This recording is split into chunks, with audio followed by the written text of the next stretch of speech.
नालासोपारा पश्चिम येथील निर्मळ नाका परिसरात बेकायदेशीररित्या गर्भपाताच्या गोळ्या देणाऱ्या एका डॉक्टरवर फूड्स अँड ड्रग्ज विभागानं छापा टाकून कारवाई केली।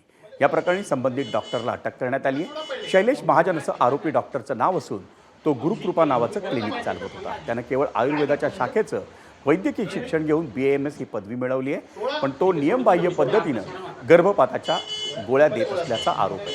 गोपनीय माहितीच्या आधारे औषध निरीक्षक सतीश चव्हाण यांनी छापा टाकला असता हा प्रकार उघडकीस आला। काय करतो म्हणजे सोडा ठीक आहे सोडतो ना मी तुम्ही आता सोडा मला भले गोळ्या सोडा ABP माझा उघडा डोळे बघा नीट।